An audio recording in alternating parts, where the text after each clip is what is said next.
മഴക്കാലം തുടങ്ങി, കുട്ടികൾക്ക് പനിയും തുടങ്ങി. ഏറ്റവും കോമണായി കാണുന്നത് സാധാരണ ജലദോഷപ്പനികളാണ്.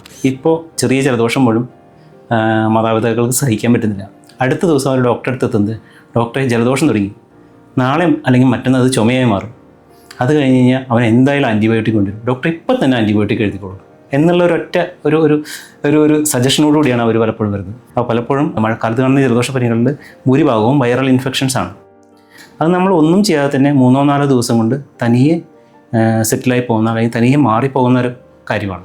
പനി മാറിയിട്ടും നമുക്ക് ഇങ്ങനെയുള്ള കേസുകളിൽ ആൻറ്റിബയോട്ടിക് ആവശ്യമില്ലാതെ കൊടുത്തു കഴിഞ്ഞാൽ അത് പലപ്പോഴും നമ്മുടെ പ്രതിരോധ ശക്തിയെ തന്നെ ബാധിക്കും. കാരണം നമ്മളുടെ ശരീരത്തിൽ നമുക്ക് ആവശ്യമുള്ള ഒരുപാട് ബാക്ടീരിയകൾ അല്ലെങ്കിൽ നമ്മുടെ ഫ്രണ്ട്ലി ബാക്ടീരിയകൾ നമ്മുടെ തൊണ്ടയിലും നമ്മുടെ കുടലിനകത്തും ഉണ്ട്.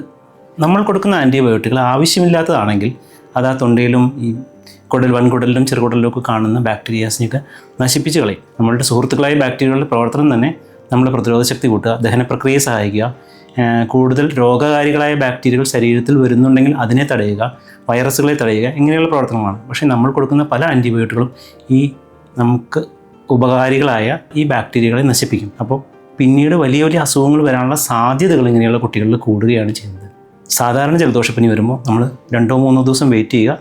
ഇപ്പോൾ ഒരു ഡോക്ടറെ കണ്ടാലും നിങ്ങൾ ഒരിക്കലും ആൻറ്റിബയോട്ടിക് ആവശ്യപ്പെടാതിരിക്കുക. ഡോക്ടറുടെ നിർദ്ദേശപ്രകാരം മാത്രം ആൻറ്റിബയോട്ടിക് ആവശ്യമാണെങ്കിൽ മാത്രം, അതും ചില കേസുകളിലേ വരുന്നുള്ളൂ. 3-4 ദിവസത്തിനുള്ളിൽ പനി നീണ്ടു നിൽക്കുമ്പോൾ, ശ്വാസം മുട്ടോ ചുമയോ അതിൻ്റെ കൂടെ ഉള്ളപ്പോൾ, അതിലൊക്കെയാണ് പലപ്പോഴും ആൻറ്റിബയോട്ടിക്കുകൾ വേണ്ടി വരുന്നത്. അല്ലാതെ നമ്മൾ ആവശ്യപ്പെടാതിരിക്കുക.